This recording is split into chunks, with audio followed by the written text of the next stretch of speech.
Sir के बारे में मैं ये बोलना चाहूँगा। Rameshwar ji, Fakir Chand ji, Totla ji, he is a senior practicing advocate with over 40 years of experience in various fields including civil, criminal, taxation and banking law. Based in Aurangabad, he is appeared before the Bombay High Court, Supreme Court of India and various other high court across the country. Coming from humble beginning, his journey reflects commitment to justice.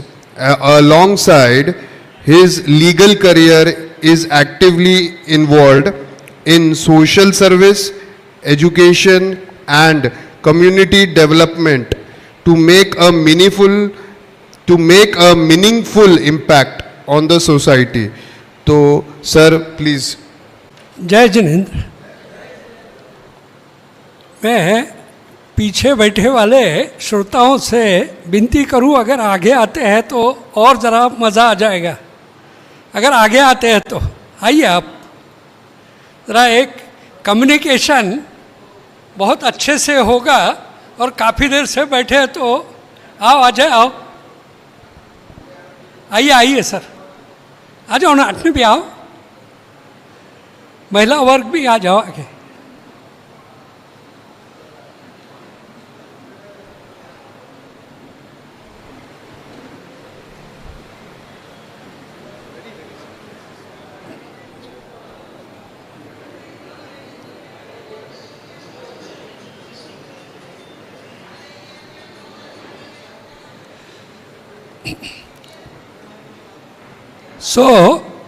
एक बात आदरणीय व्यासपीठ और इस सभागृह में उपस्थित सारे गणमान्य जो अपने अपने क्षेत्र में बहुत प्रभाव रखते हैं, समाज के काम में भी इनका बहुत प्रभाव है। मैं बात शुरू करता हूँ। मुकेश जी ने जो बताया कि गिफ्ट डीड, लेकिन एक धोखा, रेमंड विजयपथ सिंघानिया, जहाँ पर वॉचमैन बैठता है, वहाँ पर ये साम्राज्य निर्माण करने वाला कंप्लीट मैन बच्चे ने वॉचमैन के कुर्सी पर बैठा दिया। तो आपको ये भी समझना है कि चाहे आप किसी भी पद्धति से हो, लेकिन पहले अपना एंड ये बहुत सुरक्षित रखिए, क्योंकि आपने भूत धूप छाव, आपने आपके जीवन का खून पसीना एक कर ये साम्राज्य क्रिएट किया है। तो इस साम्राज्य को ऐसा बहने मत दो। लेकिन अब थोड़ा लाइटर मूड में विल बनाने के लिए क्या आवश्यक है? कोई प्रश्न? प्रॉपर्टी। क्योंकि राजेश जी जो है, मैंने इनका नाम औरंगाबाद के चाणक्य रख दिया, क्योंकि बड़ी तेज दिमाग चलती है। अगर प्रॉपर्टी नहीं है तो विल का क्या काम? तो सबसे पहले बात हुई प्रॉपर्टी। अब मेरे मित्र काकड़े जी ने आपको बता दिया कि क्या क्या हो सकता है। अब एक उदाहरण के तहत मैं आपको बताता हूँ। अब हम लोग थोड़ा सा अपने इतिहास की ओर देखिए।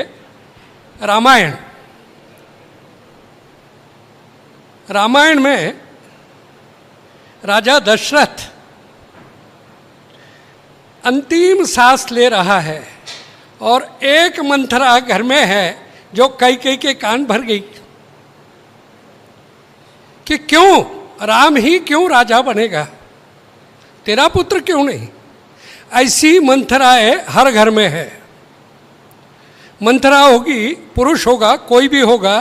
तो अंतिम समय में जिस राम के वंश की, रघुवंश की ये ख्याति है कि प्राण जाए पर वचन न जाए, और दशरथ जी ने तो वचन दे दिया था कि 2 वर मांग सकती आप। तो पहला वर राम को वनवास और भरत को सिंहासन। और इस राजा ने एक साथ दो बातें जी, क्योंकि कहते हैं कि जितनी बड़ी चीज आप परमात्मा से मांगते हो उतना बड़ा त्याग आपको करना ही होगा। राजा दशरथ ने तो भगवान को ही पेट में मांग लिया। अब इतना जब भगवान परमात्मा पेट में आया तो अब परमात्मा को आदेश देना है कि आप वनवास जाओ। एक तरफ पुत्र प्रेम है, एक तरफ वचन में अटका हुआ वो राजा है। ये राजा ने दोनों भी, अपना पुत्र प्रेम भी और वचन भी एक साथ पालन किया। राम को आदेश दिया कि आपको वनवास जाना है और पुत्र प्रेम में तुरंत शरीर अपना त्याग दिया। ये इतिहास का एकमेव उदाहरण है कि ये राजा ने ऐसा जीवन जिया। अब इसको अपने विल से जोड़कर आता हूँ। उस समय पर ये कानून कचहरी नहीं थी, राम राज्य ही था ना। लेकिन फिर भी राजा राम को 14 वर्ष वनवास जाना पड़ा और भरत सिंहासन मिलने के बाद भी राम की पादुकाएं सिंहासन पे रखता है। और राम जैसे वन में रहे वैसी कुटिया बनाकर भरत रहते हैं। ये उदाहरण से सिर्फ इतना ही, ऐसे भाई थे, हमारा इतिहास बताता है। लेकिन आज दुर्भाग्य से हम कलयुग में हैं। ऐसे भाई, उसका उदाहरण मैं महाप्रज्ञ जी की एक किताब पढ़ रहा था, परसों की बात है, जो हमको लाडनू में भेंट दी। तो उसके अंदर 2 भाई का परिवार, उसने बाहर से आया तो उसके हाथ में हापुस के 2 आम थे। इसका एक बेटा था और भाई का एक बेटा था। जब आया तो भाई का बेटा जिस हाथ में बड़ा आम था वो साइड आ गया और खुद का बेटा जिस हाथ में छोटा आम था वो साइड में आ गया। अब ये बात तो दुख तो देगी ना। मेरे बेटे को छोटा आम जा रहा है और भाई के बेटे को बड़ा आम जा रहा है। तो इसने झटपट वो दोनों बच्चों को बोल दिया कि बेटा आंखें बंद करो, जादू दिखाता हूँ। बच्चों ने आंखें बंद कर ली। ये हाथ का आम ये हाथ में चला गया, ये हाथ का आम ये हाथ में आ गया है। बेटा आंखें खोलो। अपने बच्चे को बड़ा आम, भाई के बच्चे को छोटा आम। और ये सब घटना भाई ऊपर से देख रहा है। और बस जैसे ही शाम के भोजन पर बैठे तो भाई ने बोल दिया कि भैया अब हमको अलग रहने की तैयारी करना चाहिए। विश्वास अगर टूटा तो परिवार टूटा। और आज हम कलयुग में रह रहे हैं। तो सबसे बड़ी बात एक व्यवस्था के लिए ये विल, प्रॉपर्टी, ये सब बातें तो बाद में है। लेकिन जीते जी अब मैं भगवान महावीर और गौतम बुद्ध पे आ रहा हूँ।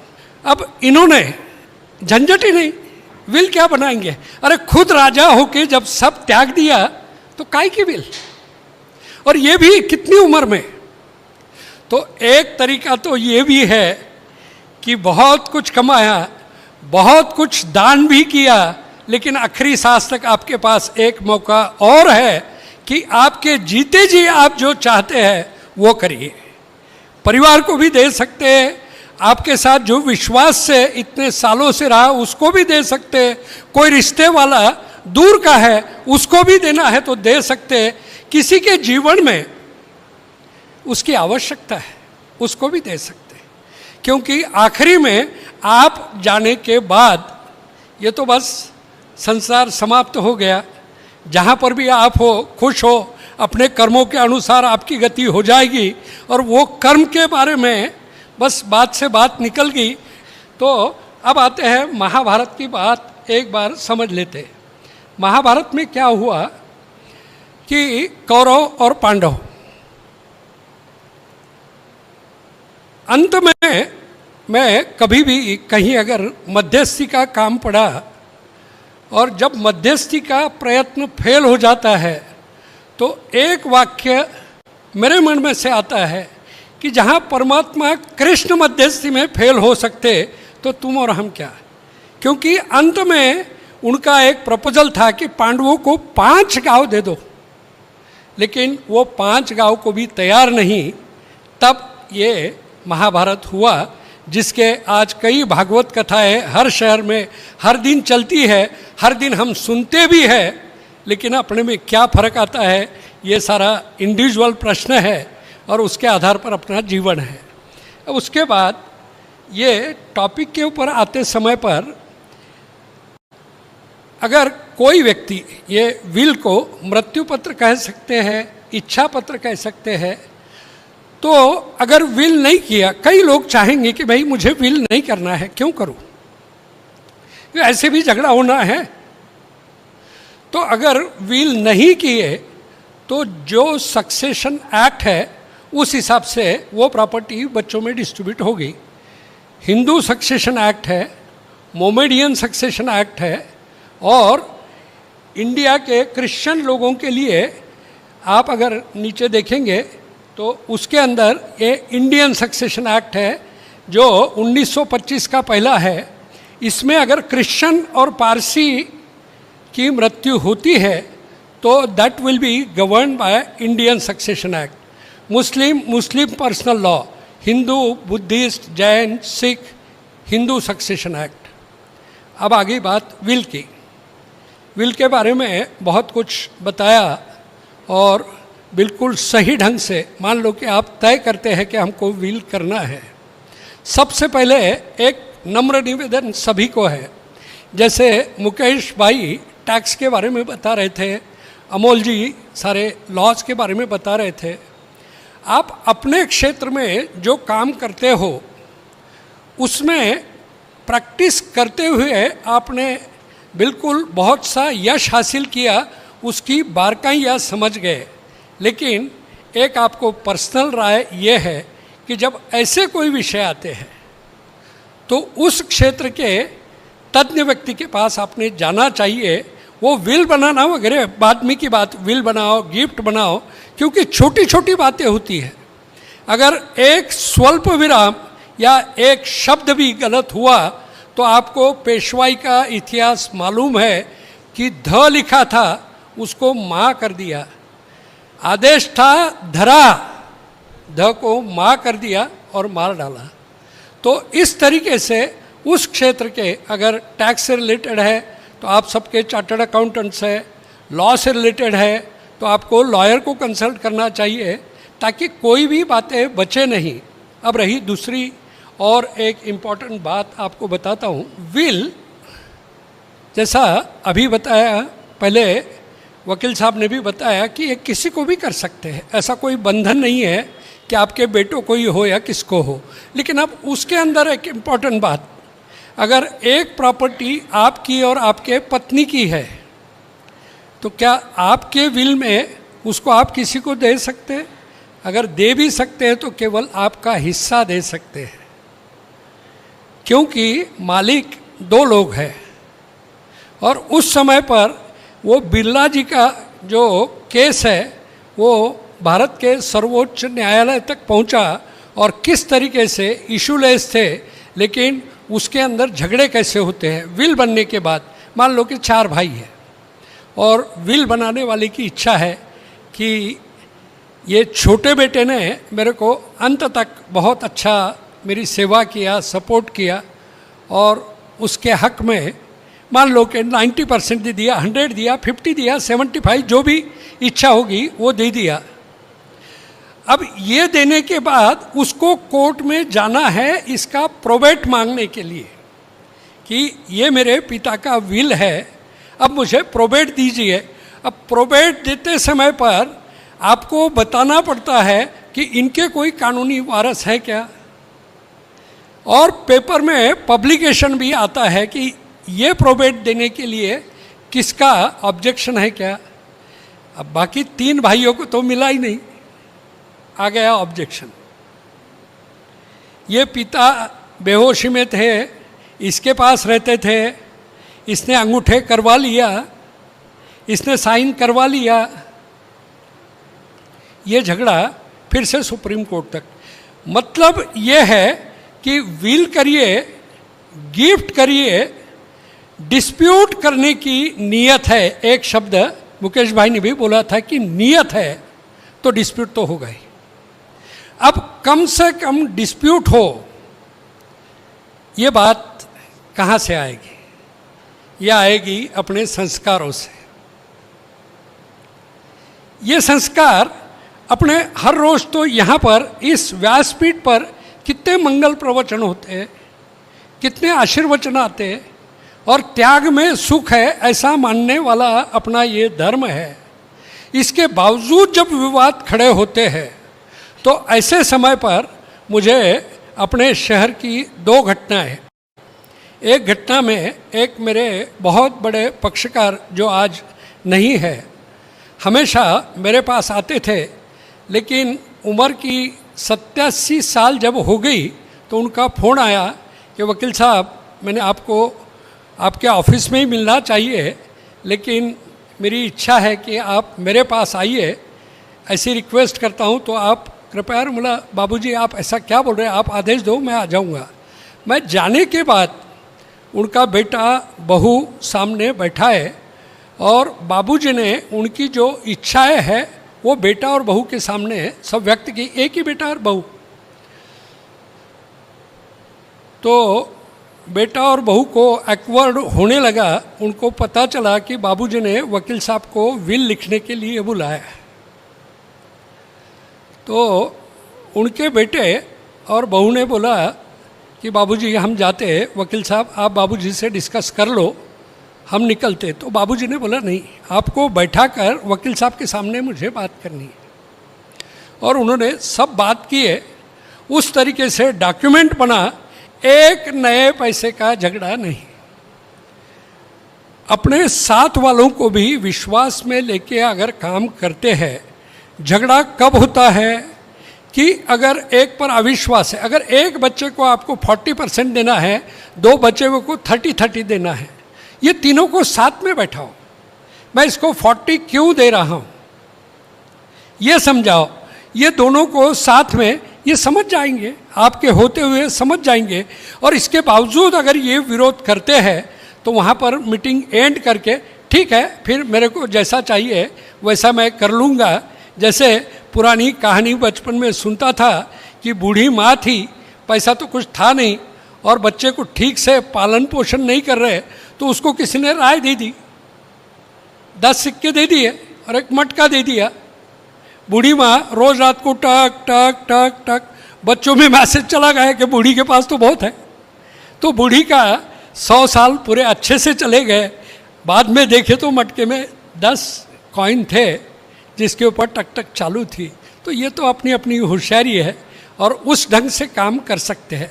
सबसे बड़ा चाहे विल हो, गिफ्ट हो, सेल डीड हो, लीज डीड हो, सबसे पहली कंडीशन कि हम खुश रहे, जो भी करे खुश रहे। क्योंकि अब हमारी उम्र ऐसी है कि हम हंसते खेलते रहेंगे। प्रॉपर्टी इसकी व्यवस्था तो है ही नहीं। क्या जिंदगी में खूब कमाया, क्या माणिक क्या मोती, पर क्या करे दोस्तों, कफन को जेब नहीं होती, ले जाने की तो व्यवस्था है नहीं। दो व्यवस्था है, या तो तुम खुद पे खर्चा करके दे के जाओगे किसको, या तो छोड़ के जाओगे। विल किए तो दे के, नहीं तो छोड़ के। तो इस तरीके का ये महत्व का विषय, और आप सब प्रबुद्ध सारे श्रोतागण यहाँ इतने रुचि से इस विषय को समझ रहे हैं, क्योंकि अपने शहर में महावीर इंटरनेशनल का मैं हृदय से अभिनंदन करता हूँ। क्योंकि एक वक्ता को एक विषय पर जब बात करनी होती है तो उसको भी पढ़ाई करना पड़ता है। ऐसे नहीं कि हम आकर आपके सामने खड़े हो जाए और कुछ भी बोले। इसके सेक्शन के साथ सारा ये तैयार है कि कौन से सेक्शन के अंदर है, क्या है, इसके प्रॉब्लम क्या है। अब एक दूसरा उदाहरण देना था। एग्जीक्यूटर जैसा बताए, विल तो बना दी है, उसमें एग्जीक्यूटर एक कॉम्पिटेंट आदमी चाहिए कि हमको इच्छा किसकी पूरी करना है? उस आत्मा की जो लिख कर गया है। एग्जीक्यूटर का काम है जैसा लिखा वो हिसाब से एक्स को एक, वाई को एक, ऐसा वो देते चले। क्लैरिटी ये करते समय, क्योंकि आखिर अपना मन है, ये मन बड़ी उल्टी सीधी टांग अटकाता है। कहीं ना कहीं कोई ना कोई एक आधी बात मन में रह जाती है। अब परमात्मा के पास जाना है तब तो सब छोड़ के ही जाना है, प्रॉपर्टी ले जा नहीं सकते। किसी के प्रति अगर थोड़ा बहुत कहीं दुखी हो गए होंगे कुछ, उसको भी क्षमा कर दो, और वो क्षमा करके कि अब मेरे बेटों में, मेरी बहुओं में, मेरे बच्चियों में कोई झगड़ा ना हो। हे परमात्मा, इस तरीके से कोई काम करवाओ, और वो प्रभु को साक्ष्य रख के आप अपना कागज लिखिए, या तो उस तरीके से, क्योंकि राय देने वाले उल्टे सीधे आपके अड़ोस पड़ोस में ही रहते हैं। और वो प्रभाव में आके एक तो उम्र होती चलती, फिर भाव भावनाएं, छोटा बच्चा और बुजुर्ग आदमी बिल्कुल उसी तरीके से हो जाता है। मान सम्मान की परिवार में कम हो जाती। परिवार में कम क्यों होती? क्योंकि बेटा बहू उसके परिवार में लग गए, अब उसके बेटे बड़े हो रहे। अब ये सब बातों में सब अपेक्षा जब मैं करूँगा मेरे बेटे से, बहू से, किससे, तो कहीं ना कहीं दुखी होऊंगा। तो हमको उस दृष्टि से एक साक्षी भाव से अपने जीवन को जीते हुए आगे चलना है, और आगे चलकर इस बात को, चाहे विल हो, चाहे गिफ्ट हो, चाहे भगवान महावीर का उदाहरण हो, देके जाना है देकर जाइए, रख कर जाना है प्रॉपर ढंग से रखिए, आपके होते हुए डिस्ट्रीब्यूट करना है वो डिस्ट्रीब्यूट करिए। और उसके बावजूद भी कुछ अगर बच जाता है और आपकी इच्छा है कि मेरे को एक्स वाई जेड जो भी किसको देना है, स्पष्ट रूप से हर पेज पे सिग्नेचर करके, जैसा बताया, 2 विटनेसेस कॉम्पिटेंट, क्योंकि एक केस बॉम्बे हाई कोर्ट जाकर चला रहा था जो अभी कोल्हापुर बेंच में ट्रांसफ़र हुई। वो प्रॉपर्टी इतनी, और 2 भाई आपस में झगड़ रहे, और विल करने वाला डायलिसिस पर था, और डायलिसिस पर जो विल हुई उसने पूरी प्रॉपर्टी अपने हाथ में ले ली।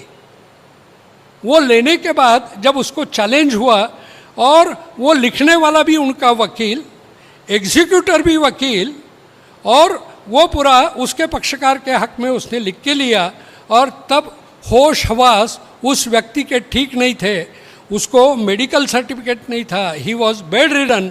ये पहले हियरिंग में वो विल के प्रोबेट के ऊपर स्टे ले लिया।